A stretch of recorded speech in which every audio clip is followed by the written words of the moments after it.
Instead, he says, don't waste your time praying to me.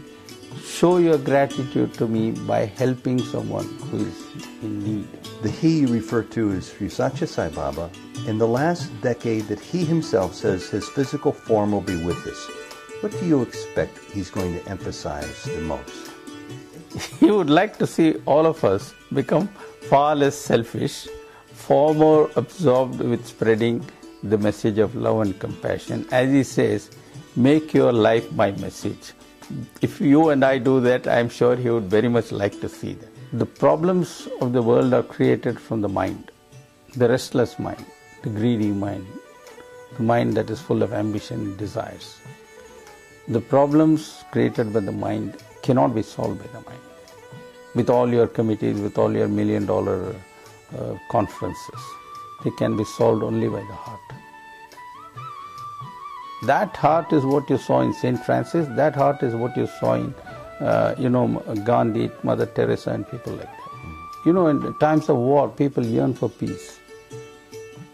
That happens only in societies where there's a lot of conflict. In times of distress, people yearn for good times to come.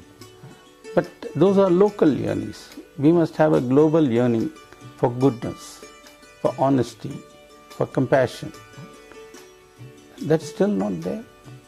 Yes. I've known you for 10 years. You have your pulse on society as well as anybody I know. No. I'm not bashful about this. I sit here. I don't travel anywhere. But you have your sources. Are you optimistic? Let me say, if I don't have optimism, I won't be doing what I am doing. And the last question, the hardest maybe you'll ever be asked. When is the full love and awareness of the total virtue of Sai Baba going to permeate this earth? You should ask him, not me. You're close to him daily. You have a thought about this. Physical closeness is not closeness in heart to heart. This is a question involving the heart.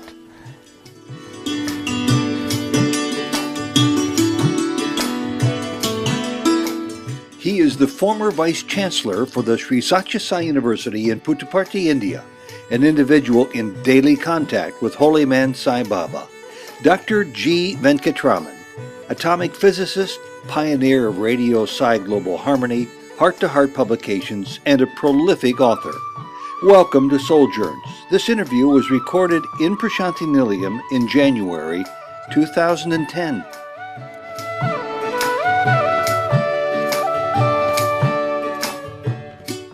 Dr. G. Venkataraman, thank you very much for this opportunity once again to really switch tables a little bit and have a chance to talk to the interviewer, the person who wrote the book on communicating human values.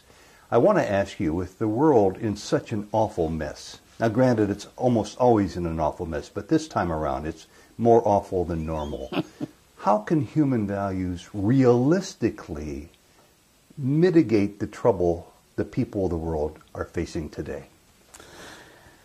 Okay, you want to open with a bouncer, as we say in cricket. But before I answer you coherently, I must know your definition of human values. Well, they would be Sai Baba's human values. You're a smart lawyer. Well, if by that you mean Satya, Dharma, Shanti, Prema, Ahimsa, or in translation, truth, righteousness, Satya, Dharma, Shanti, peace, Prema, love, Ahimsa, non-violence, then I would say that if you start, for example, with Ahimsa, which is violence, not only violence in terms of use of arms, but violence in terms of use of words and so on, well, we will have a sea change. Half the media would have to shut up, and that would be a great blessing. Half the newspapers would have to go black, which would be a great blessing. Maybe they could fill it up with a lot of good news, which is there. But you want people to have their freedoms, don't you, including freedom of speech? No, this freedom of speech is a myth. What is marketed, promoted, advocated, and all that in the name of freedom is really slavery to the senses. You're not free. You're being controlled by the 6 agents who are enemies of human values. The six, I mean, this won't be accepted in today's world, but that is a fact. Philosophers have declared this and accepted this, and religious, spiritual scholars have also accepted this. The enemies in our tradition are Kama, Krodha, Lobha, Moha, Mada, Matsarya. There are two more, Ahamkara and Mamakara. I will explain what they are. Sai Baba refers to them very often. Kama means desire. Desire is the broad spectrum, from the desire which are sensual to desire for power, authority, and wealth, and so on. Krodha, very deadly anger. Kama, Krodha, Lobha, greed. Miserliness. Moha, attachment. Mada, pride. Matsarya, envy. And Ahamkara is ego, Mamakara is possessiveness. And these are internal. This is the bad wolf in us. And they are, I heard an imam say in one of the BBC programs, the real infidels. And jihad is a fight against these. Against our desires, our human desires. The negative forces in us. And apparently the stoning of the Satan, which is a ritual that is performed immediately after completing Hajj, is really an attempt to kill the devil in you. Get thee behind me, Satan. Doesn't the Bible say that? Yeah, it does. So see, if these things are suppressed, you become a decent human being. Just today I heard on one of the old discourses of Baba, we have a discourse channel, 24 hours. And he says, humanness is the bridge between animality and divinity. And if you look at the problems, whether it's corporate crime or swindling in the marketplace by whatever name it is, or peddling arms when it is really not necessary, and all sorts of things, $1 trillion pleasure industry, sin industry, if I may call it, all these things are destabilizing. But aren't you talking about a global retraining of attitude towards what's good desire and what's harmful desire? Wouldn't that take 1,000 years? Well, it all depends. If a ship is sinking, you say, let's take 1,000 years before we save the ship. You can take that attitude and you know what will happen. This ship will sink. I would say that if you look at the situation today objectively, in my opinion, humanity has never been in this kind of a crisis. Never before has the planet held 6.3 or 6.5 billions. But there have always been crises. Wait a minute. It's a combination of factors. Never before have they been so heavily interconnected. Never before has there been such a big demand for food, water, land. And never before has the atmosphere been as polluted as now, with all sorts of things, not just carbon dioxide, sulfur dioxide, this, that, so many things. And water, it's actually becoming scarce. People don't realize that the amount of fresh water available for consumption is fixed. It's just recycled. And if more and more people are going to demand their share of water from the same fixed amount, your per capita availability comes down. Simultaneously, the land available for cultivation is coming down because a lot of land is being made unusable. A lot of land is being taken over by urbanization and so on. So we are facing a situation that has never been faced before in the history of humankind. And you can't treat it as yet another crisis of the past. It's the ultimate crisis. It is. I mean, we have come through great traumatic experience like World War II, where 50 million people were killed. But this is terrible. And if you don't think it is terrible, then just think of the amount of corruption that goes on in almost every civil society. It doesn't matter what ism it is. I mean, it's like saying you have cancer in 70 to 80% of the cells. So I'm fine. Okay, the dress you are wearing may be a Brooks Brothers suits, but we are not fine inside. And if you don't want to look at that and say that's all baloney, and we cover up with max factor makeup or whatever it is that people use these days, we are deluding ourselves. But there's a huge education gap there. I was born 1 month after the conclusion of the Second World War, in October of 45, and since that time until a year and a half ago, people my age have lived through the greatest period of economic prosperity the world has ever seen. Now granted, that's not shared equally, or even close to equally, on a global scale. But in the developed countries, that's been pretty much the norm for the last 60 years. The crisis you're talking about that seems so imminent, there are still many people who can't conceive of anything short of a continuation of a modified prosperity because of this awful economic downturn that the world has seen in the last 18 months. You know, the human mind is extraordinarily powerful, so powerful, as a French philosopher said, that it has infinite capacity to delude its own self. We want to create delusions and illusions and believe in them. We can very easily do it. And these days we are ably assisted, almost free, by the media. I'm sorry to say that, but that's a fact of life. We don't want to wake up to reality.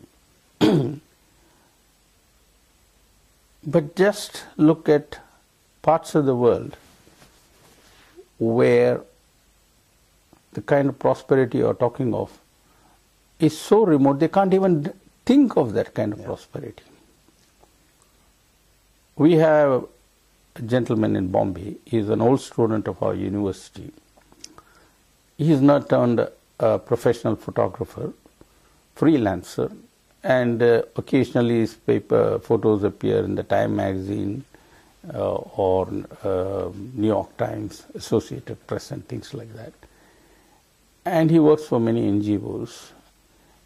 And he left with me some months ago a series of photographs which he shot during a visit to a region in one of our northern states. It's called Bundelkhand. It's an extremely backward region. He went to a village which was literally dying. Literally. What do I mean by that? First of all, there were only old people. They were all sick. They were all what are called not able to move. They had no food. They were lying in their cots in huts that were collapsing. Stray dogs, stray cattle. Nobody to feed them. Occasionally somebody would give them food. All the young people had gone away, abandoning their parents, looking for work, which was not there anyway. And this, the man told me, I took 3 days after I took this picture, this fellow died. This fellow died 6 days later, things like that. It was frightening, if you thought about it. If I didn't think about it, it was not frightening. They said we have completed 60 years after independence, after becoming a republic, 70 years after independence, and 60 years after becoming a republic. Not 70, but 63 or 64, something like that. 60 years after becoming a republic, we talk of this, we have launched a rocket to the moon, blah, blah, blah. Here is a village, people are dying. In this very country, people are not able to see something which is not very far away. It's two different universes. And that universe is a black hole from which very little information is coming. Because we have built a wall. The wall built around Berlin could come down. The wall that we build around our mind is not very easy to bring down. No president can come and say, Mr. Gorbachev, tear down that wall. I have to tell my mind, I am going to tear down that wall. Unless we tear down that wall, around our heart, the goodness in ourselves will not come out. And unless it comes out, we are not going to be in better shape. Allow me a second to play the devil's advocate here. Swami's values are so critical, so important. You've written about them so eloquently. People talk about them. Swami himself in many, many discourses emphasizes them. Yet I want to say by contrast, the Ten Commandments have been around for 2,000 years.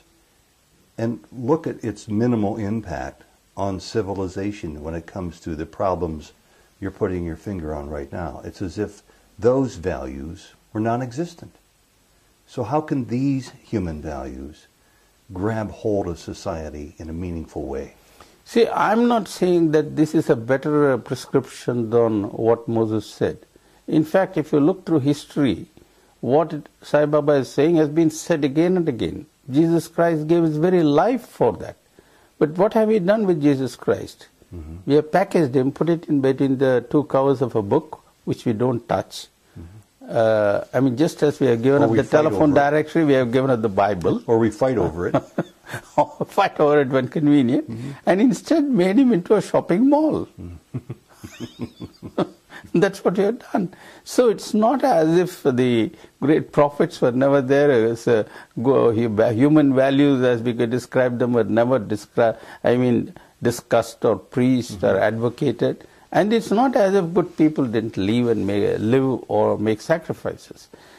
It is just as Robert Reich said, that globalization has sort of, kicked us up several notches in greed and selfishness. And I see that being talked about even today in India among those people who are why is India special? It's just like, anybody can get the bird flu. Okay? And anybody can get greedy. Absolutely. When it comes to these things, all genes are the same. They are equally susceptible. I heard on the National Public Radio and other things, a man said, when I was young, this is in America, rural America, my father would bring the pay packet at the beginning of the month and put it on the kitchen table, and my mother would sit there and they would break the cash into three parts. He says, this we save. This we give to the community via the church. This is our contribution. This we use. Mm-hmm. So they used to save, they used to share with less fortunate via the channels, and they had some kind of a restriction on their desires. They lived within their means. They gave a third of it away. They saved a third of it for the rainy day. This is what I heard. I mean, he says you can't do that sort of thing now because we have been sort of made like robots, and you call this freedom, to behave in a particular way. You borrow when you don't have to. I mean, students didn't borrow. When I was in America, they worked, they earned, and that's the way they paid their way through college in case their parents couldn't. The phrase was cash on the barrelhead. They would pay cash for if they had the cash and they wanted something, they would pay for it. Yes, but we have changed all that. Yeah. When I was in the Peace Corps, and it's sort of an international SEVA program, I was in my young 20s, early 20s in Paraguay in South America, a very poor country. I found out through the School of Hard Knocks that all the work I was doing wasn't receiving much of a positive attitude because I was working with older people or young people or teenagers. And sooner or later I came to realize that the only people who really stood a chance to profit from all of this were the children who could learn. And I'm wondering if the same analogy is true with human values.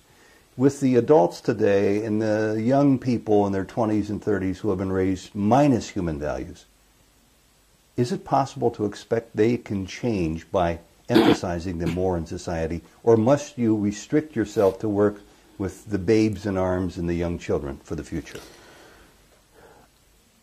Well, actually speaking, it is the young people who have to clean up the mess. It is? Okay, I'm going to quit very shortly. And it's not my problem anymore. Mm-hmm. But the problem is, the young people have been brought up to believe that it's not their problem either. They've inherited it. Yeah, they are not even. There's no ownership for this problem. There's no ownership. They believe they are safe because they have created an imaginary bubble. They don't know the bubble is going to burst, and they are going to be sucked. They are not aware of that. Because we have created this, allowed every mind to build a wall, and everybody thinks he's safe within it. This is human nature. So, unless the threat perception in them is aroused, they will not change. Now, in your country, after this so-called 9/11, you suddenly began to feel everybody was a terrorist. Your sense of threat perception changed, and you began to take a lot of action. Why? Because you felt threatened. Now, in this case, who feels threatened? They say, I'm all right, Jack, there's nothing wrong with me. That guy suffers, that's his problem, it's not my problem. You have become individualized to the point where you don't realize how much you owe to the society of which you are a part. So unless that, do we teach that in the schools? Do we teach that at home? Do we teach that in our universities? Nowhere. I can tell you with a sort of, genuine pride, because I've served as the Vice Chancellor in Sai Baba's University, Sri Sathya Sai University. If you look at his discourses delivered every convocation, invariably he says to the students, when you go out you must serve society. You are what you are because of the society. You have received much more than you can ever give back society. That is why I am training you here, to go out and serve. Now, who is doing that? This is an abrupt genetic break. It happened around the 60s. Till that time, I know for a fact that values prevailed in educational institutions, in schools, and all that. Now, all that is forgotten. They all become money-making machines. If you don't earn money, then you are nobody. So where do you find optimism that there's enough time left to change this course the people of the world seem destined for? You shouldn't really worry about optimism. All you must have is a few people who are committed, and when they go forth, they can really bring about a change. You said you were born a few months after the end of World War. I was there when the war began, September 3, 1939. And I remember asking my mother to give me 8 annas. We were in Karachi, so that I could go to a theater and see Thief of Baghdad. That was a film that starred a Mysore elephant boy, Sabu. It was in celebration of World War II in the Western Front. And I also remember when Kennedy started the Peace Corps. Now, what you need is one tall figure who lights a match. Well, I certainly know that is Sai Baba, and I certainly see it in his, what I would call his disciples. Those who are graduates of the Sri Sathya Sai University around the world are already transforming. But are there enough of them to impact the 250 countries? If we are able to give the message loud and clear, you will get enough of those, what you call, game changers. Tell me the specific message that you think should be broadcast the loudest. Who am I to give a message? I'm nobody to give a message. I would just say that people must feel for the anguish of others. It is not that they don't feel. I have been listening very intently to many of the media stations in the West. They're giving reports about what's happening in Haiti, just immediately after the earthquake. I mean, it is almost a non-stop 24/7 coverage. I've heard it on many different channels, including European channels. And there is very clearly an outpouring of what you call support, compassion, help in many different ways. But we respond only to great disasters. I mean, we can't have a tsunami and an earthquake 7 on the Richter scale every day in order to sustain our enthusiasm. We must have a constant feeling of compassion, like Gandhi did, for example. I feel that the community must realize that the time has come to give positivity a chance rather than negativity a chance. We spend millions on the promotion of negativity. I mean, I don't understand why we have to spend so much money developing video games which end up as violent games when it's so damaging to society. We don't have to spend a dime extra. Use the dimes you spend on those things for something constructive. But once again, we come back to that freedom that you question as being a freedom or not, this freedom of so-called expression, where anybody can express any point of view, no matter how destructive, especially if it can earn them $1, if it can turn a profit. And there are people playing into this urge every day. Yes, but you know, let me take you back to something that happened in your country. I remember reading it in India.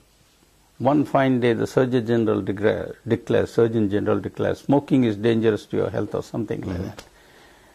Now that changed the attitude of so many people in your country to smoking, that the tobacco industry came looking for markets here.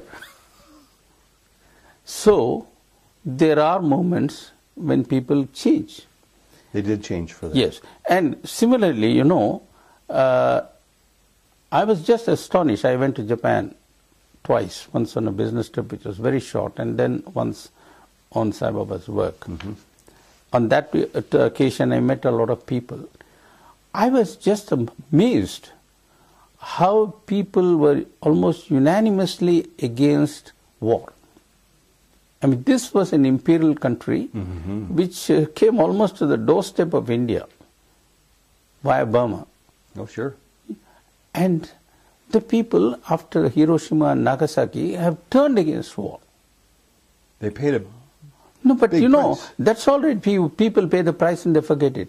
But I was just astonished how passionately they said that we should not have this. We should not have this. This is madness. Now, if you have that kind of seriousness, you can change. It's not as if people have not changed. All of a sudden, after 1990, people in Russia said Americans are not our enemies. So, you know, these kind of mindsets can change overnight. And you were mentioning earlier So how it is just that, you know, we have to break the shackles which we have put on ourselves or allowed others to put on us. Where is the freedom? I don't have the freedom to think on my own. Everything is thought out for me. I listen through the ears of others, as Sai Baba says. I see through the eyes of others. I think through the mind of others. There are all these commentators, experts who tell me what to think. But I know that's not I've become true. a robot. I know that's not true with you. So why should it be true with anybody? It's not true with me because I don't have television. I don't have... No. It's a matter of, you know, feeling. I feel passionate about certain things. You felt passionate about, you know, being in the peace, involved in the Peace Corps. You left the luxury of the United States. You went to Paraguay, a backward country, and worked there. Why? 1,000 Peace Corps volunteers came from America to work in Bihar with Jayaprakash Narayan in 1968, when there was a huge drought and famine almost. And that's when I was in Paraguay, 1968. Yes. So, you know, there's a lot of goodness. What is happening is those chords in the piano are not being struck. There are certain keys that are being played, certain keys that are being left alone. Yeah. Most people would rather pursue Because there's money in it. So you started becoming sort of focused on money. Just look at the story of the Good Samaritan. The ratio was 2 to 1. I remember I narrated the parable in the class. And first I said, why did the priest walk away? And one boy said, maybe he thought, that what's there in it for me? He said, maybe you're right. Then the Levite did the same thing. Why did he do it? He didn't know anything about what the priest had done. Well, his mind told him, look, buddy, what's there in it for you? He said, okay, why did the man from Samaria behave differently? His mind must have also said, what's there in it for you? And the boy was stuck. He said, maybe his heart said, listen, he needs help. Do it.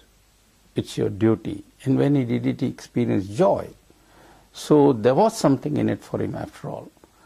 So it's the question of how many people listen to their heads and how many people listen to the heart. Yep. It was 2 to 1 at that time. Now it is becoming a terrible thing. You had Gandhi and Mother Teresa here. You have Sri Satya Sai Baba today, who's impacting millions of people around the world. I guess the question I want to know is why is it taking so long? That's because what are you and I doing? Not enough, apparently. So we can't blame them. We can't blame them. We are busy tweeting, what is that called? Tweeting and what have you.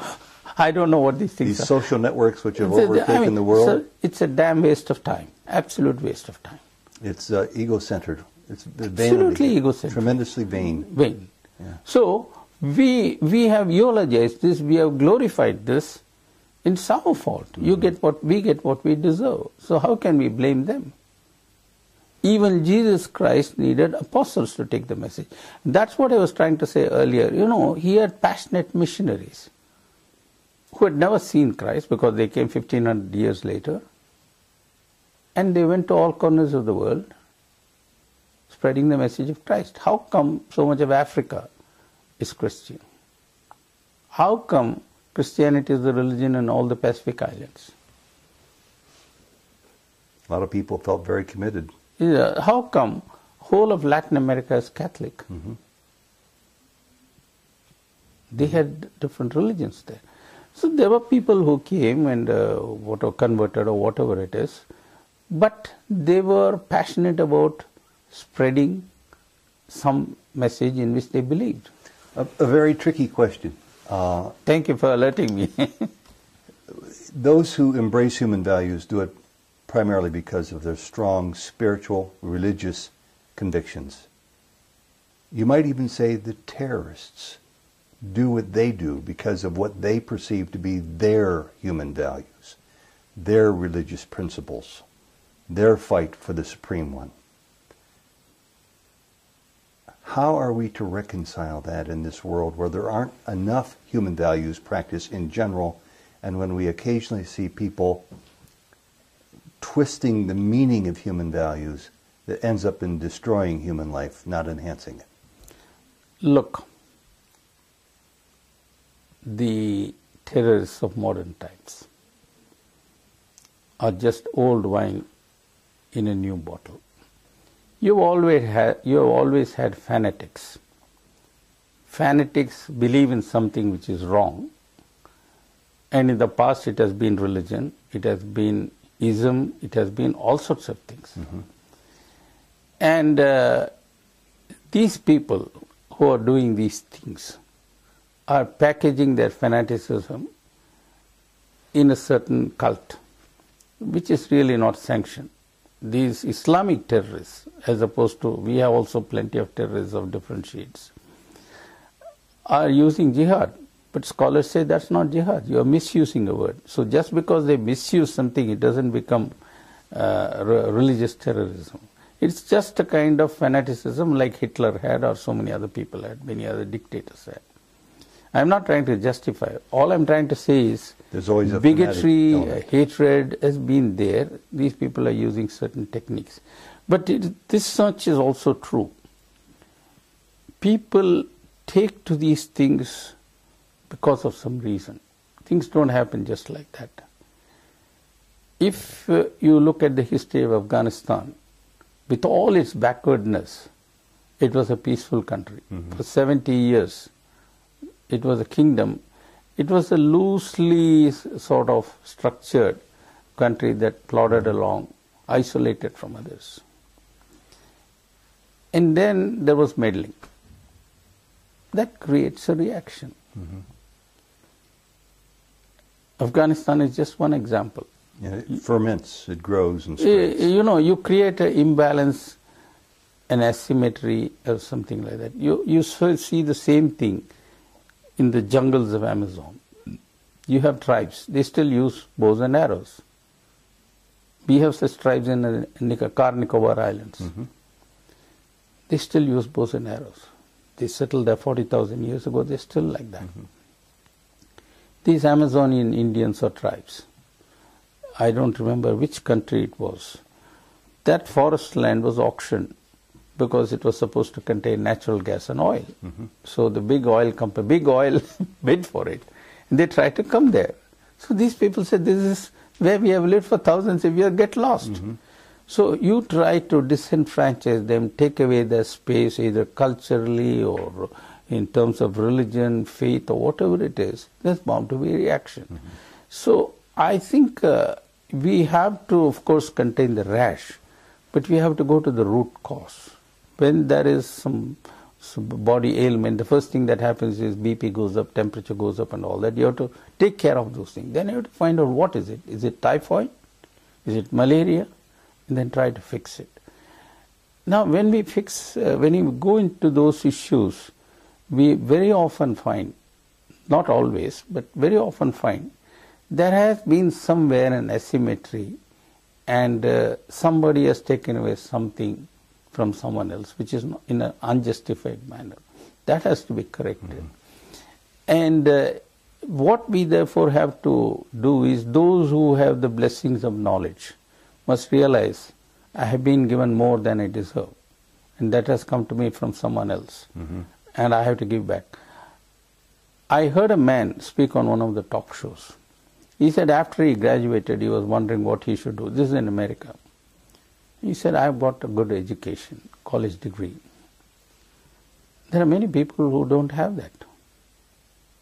I have been given a special blessing. I have been given a special fruit.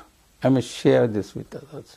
So this idea of sharing and caring must be inculcated in society from a very early age. And this is an activity which cannot be left to this group or that group. It must happen in the family. It must happen in the community. It must happen in the state, in the nation, across the world, breaking all barriers. But it seems to operate contrary to the principles in many places, maybe even here in India, in the United States, in Europe, to what I call the power of capitalism, which seems to be survival of the fittest. Where can values modify that outlook? Because survival of the fittest leaves many people in a lurch. You see, I was reading a book by an Indian author. I think the title is The Difficulty of Being Good. And he analyzes all isms, not only capitalism, communism, socialism, I don't know what are the Marxism. No, Marxism is the father of communism. He finds that in every ism there is envy. Envy. Envy. So Group A envies Group B. In communism there is supposed to be all equal. No, somehow it happens. Socialism, it happens. So discontent and envy are present. They operate in different ways. Maybe the leverage in free market capitalism is very high under certain circumstances, and exploitation becomes excessive. So really speaking, it is not, the bottle, but the content. And content is inhuman. And it becomes very dangerous and explosive when knowledge is dissociated from compassion. As Professor Victor Weisskopf, whom I am very fond of quoting, he was a distinguished professor in MIT. He's originally from Austria, a student of, what's his name, Sommerfeld and Pauli, Swiss. And he, of course, ran away to America, worked in the Manhattan Project and was disgusted with it and became a distinguished professor of MIT. At MIT, then he spent some time in Europe as Director General of CERN, a great humanitarian. And speaking once, if I'm not mistaken, to the American Association for the Advancement of Science, he said, this is a sentence etched in my heart, knowledge without compassion is inhuman, while compassion without knowledge is ineffective. So if you have a villager full of compassion, he is ineffective. You've got to combine the two. And that's what Kennedy did with his Peace Corps. He said, you guys, you're college graduates, you have knowledge. Mix it with compassion and take it where it's needed. So we need that kind of awareness. It is not that capitalism has to be an evil society. Capitalism is a society with a gradient. But who teaches that lesson? The prime ministers and presidents, the heads, the kings of these countries? No. It should be people who are very ordinary, who go and say, who mix with kids and say, come on kids, is this good for you? Your president says to parents, switch off the TV, make them do homework, make them go out and play in the fields. Good luck. I hope it happens. I mean, that's the kind of thing. It starts with common sense things. And then, we have to tell people and make them understand how disadvantaged some people are and yet how courageous they are. I want to know how many people have heard the name Helen Keller today. Too few, I'm sure, to see what kind of inner strength she had. Yes. Pull herself up with so we don't hear against about it. such people. No. That's our problem. We don't want to fix this broken system because we have all got a vested interest in something or the other. It's our selfishness that is responsible for the system that we have. We can't blame anybody else. A question off the wall about these human values that are so important. Is anyone more important than the other, or are they all equally important? That's a good question. If you take a triangle, one is at the top and two at the bottom. If you turn it around, it's a question of which you regard as primary and which you regard as secondary. Actually, truth, they are also. No where does the circle begin? Yeah, it doesn't begin anywhere. If one is pure, they all fall into place, probably. So I wouldn't sort of nitpick. But Sai Baba says very nicely, if you try to start with truth and all that, it's very difficult to explain all those things. But if you talk about love, it becomes easier. Then you change the gear. Say, the love that you are talking about is attachment. The love I am talking about is selfless, pure love. Which is the opposite of desire. Yeah, it's just, going from reverse to forward in a car. But that's not an easy lesson for many people to learn, since attachment is something they learn from the cradle to where they are in life today. Yeah, but then, if you tell them how the world is, which we don't take the time to, then they will begin to realize that we are immersed in selfless love. If you believe in a God and a creator, and you ask yourself, when I go and buy a land from A or B, he charges me so much per square foot or square meter. How much does God charge me when I drink water from one of his rivers? Or when my great-grandfather found a piece of land and started cultivating? By the way, how much do I pay when I breathe? Does he fine me for the carbon dioxide that I am putting out there? He doesn't do any of those things. He throws in as a bonus a good sunrise, good sunset in the starry sky, which we make clouded with a lot of smoke, all because I want to sit in my room and charge my cell phone 15 times a day. No, we have forgotten the importance of being grateful. It's the greatest prayer anybody can utter. Yes. Because we all have so much to be grateful for. We have too much to be grateful for. We have not even enough time to pray and thank the Lord for what He has given us. There would be a litany of elements that we Instead, He says, don't waste your time praying to me. Show your gratitude to me by helping someone who is in need. The He you refer to is Sri Satya Sai Baba. His lessons are legendary. His mission is global. And he has been teaching, in addition to human values, and modeling this element of selfless love for 65 to 70 years. In the last decade that he himself says his physical form will be with us, what do you expect he's going to emphasize the most? I don't know how to make a focus, but I'll tell you what he's telling us right now, most of the time. He gives 3 phrases. 1 and 2 are causes and 3rd is the result. He says, develop love for God. That's 1. 2, develop a deep fear and abhorrence of sin. Fear for and abhorrence of sin. If 1 and 2 are there, automatically there will be morality in society. And you would define sin as a violation of your conscience? I will say, first of all, what is love for God? That's the supreme point. That is the starting point. God is that indivisible, mysterious power that pervades everything. That's what Gandhi said. He actually said it the following way: there is an indefinable, mysterious power that pervades everything. I feel it, though I cannot see it. And then he goes on to describe that that power is God. Now, in our tradition, God is omnipresent. He is present in everything from an ant to the what you may call the galaxy.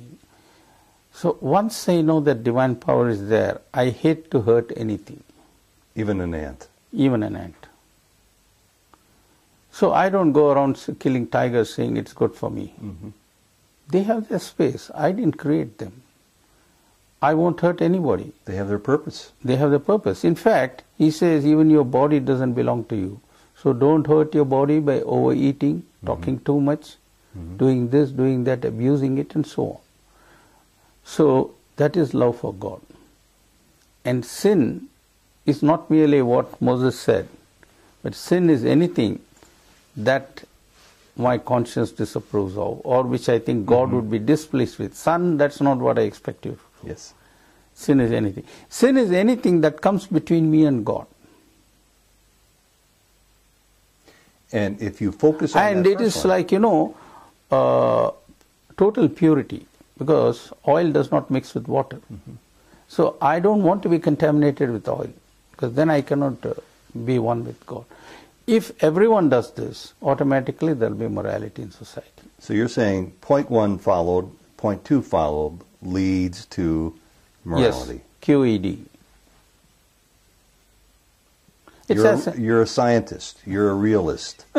Most scientists don't even believe in God, or many don't, I should say. Would you be able to sell that to your neighboring scientists? Look, my job is not a salesman. My job is to reach out to somebody who is convinced, who is in need. Then I have to reach out to somebody who has got something and who is capable of helping someone else. And it is not as if all scientists are what you call devoid of principles and compassion. Why did Weizsäcker talk about knowledge and compassion? Because he saw its opposite everywhere, probably. He had seen Hitler or experienced the, terror of Hitler through what happened to many of his friends and colleagues. And he had seen the devastation of the atom bomb on which he had worked.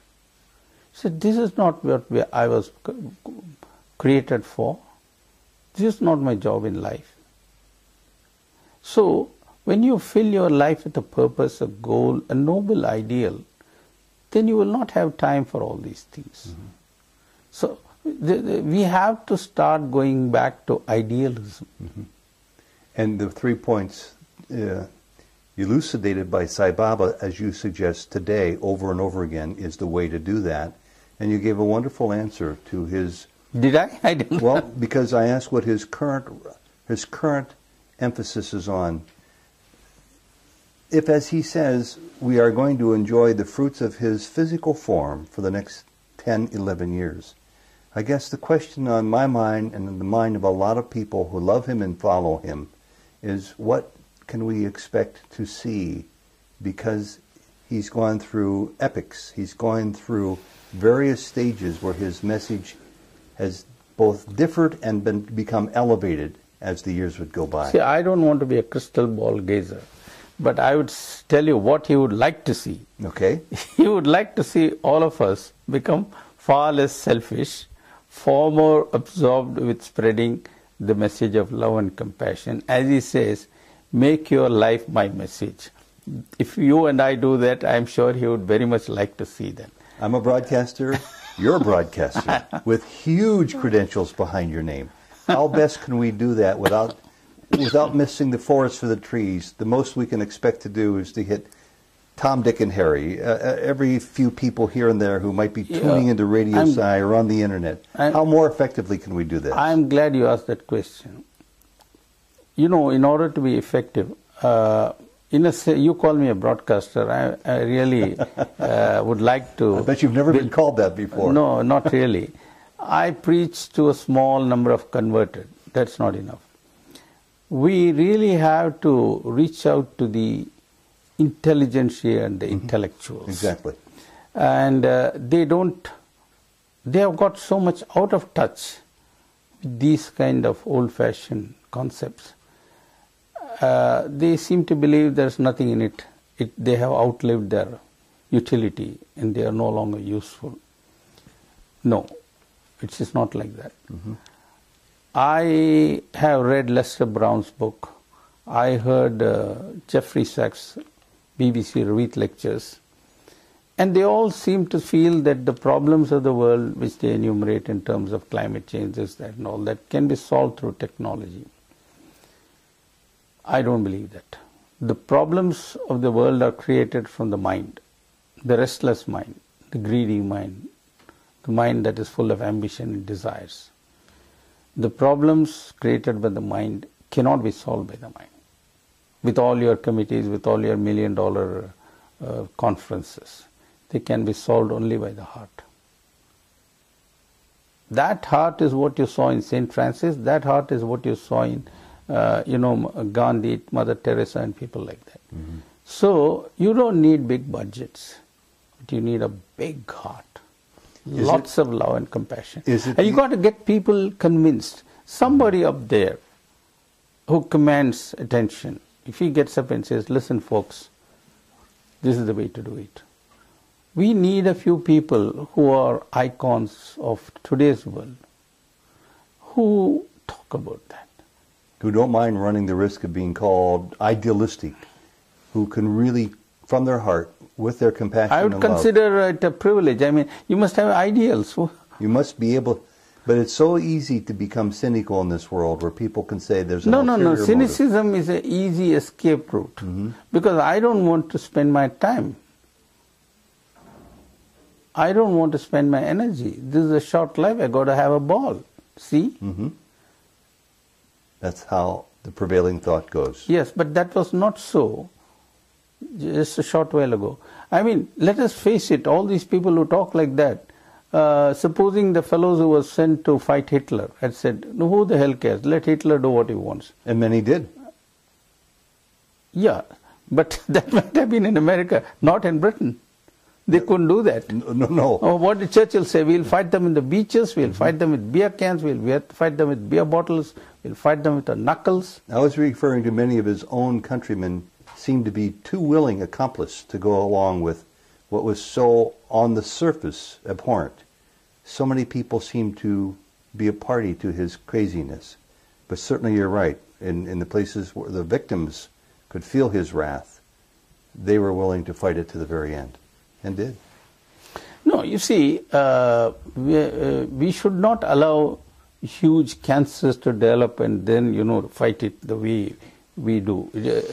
You don't allow cancer to grow and then end up with ruthless surgery, what you call very tough surgery. You have to stop it at the very early stages. Give it very little room for such thing. And that is done only with love and compassion. Love is the only fire extinguisher to envy, anger, and hatred and jealousy. I like how you come back to that over and over again. And one of the final questions I have is, our Sai Baba's lessons teach us that we're on the cusp of a golden age, that we're very, very near to the advent of a golden age. Will that come either through some cataclysmic change? I'm asking you to look into your crystal ball.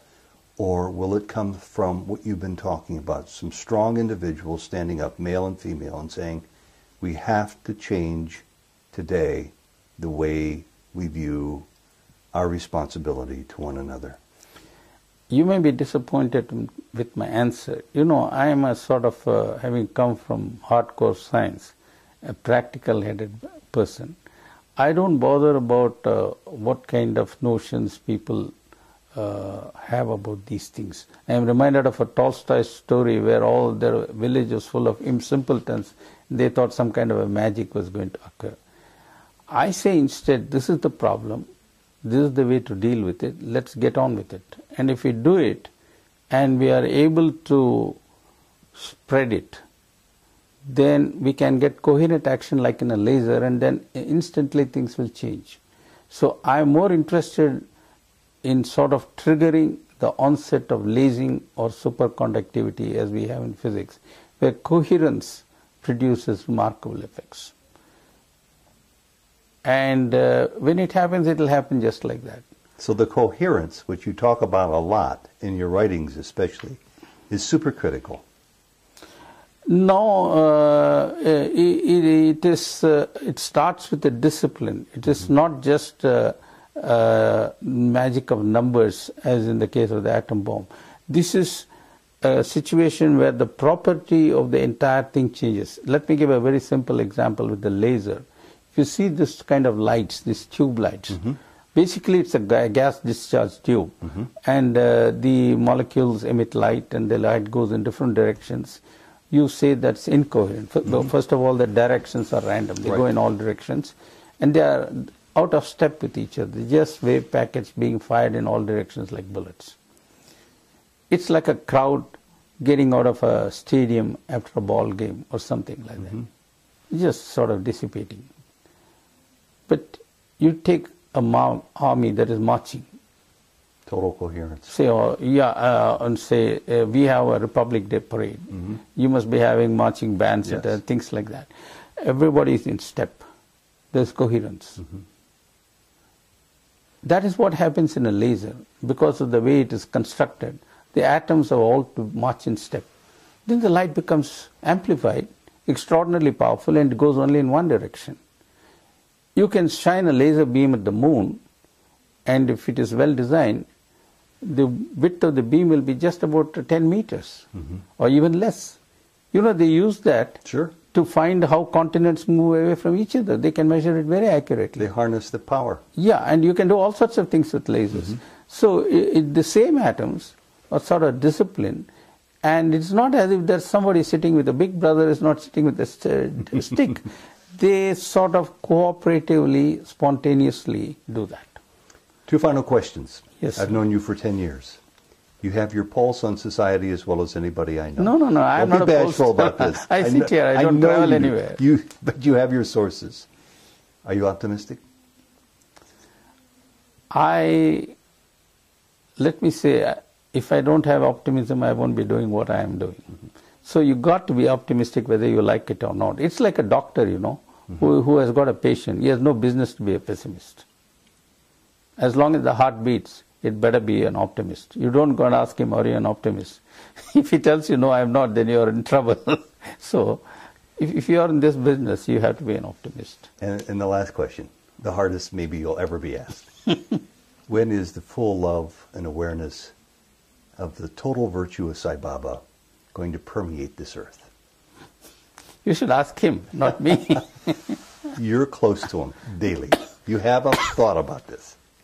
Physical closeness is not closeness in heart to heart. This is a question involving the heart. So I think if we want it, it can happen. If we don't want it and wait for it to happen like a spectacle, it won't happen. So the real question is, when do I want it to happen? And when do you think it's going to happen? No, whenever you are ready. As far as I am concerned, I am ready. But are you ready? And millions and you're must talking be. to the universal you. Yes. No, people of the world must be ready. We want peace, but we are not thirsting for it. We just talk about it. So maybe that's the good that's coming from the travail and trauma the world is facing today. Our wanting peace may be increasing to the point where people will want the love and lessons of Sai Baba. Yeah, they must be fed up with the existing situation. They must yearn for peace. You know, in times of war, people yearn for peace. That happens only in societies where there's a lot of conflict. In times of distress, people yearn for good times to come. But those are local yearnings. We must have a global yearning for goodness, for honesty, for compassion. That's still not there. It's a beautiful note on which to conclude this. Dr. G. Venkataraman, thank you very, very much. Thank you. I am happy that you were optimistic enough to conclude. Take my last remark as a beautiful note. And I'll see that you shows again. the goodness in you. And I'll see you again in another 10 years. 10 years. You must be very optimistic. That's all I can say. Sai Ram. Thank you.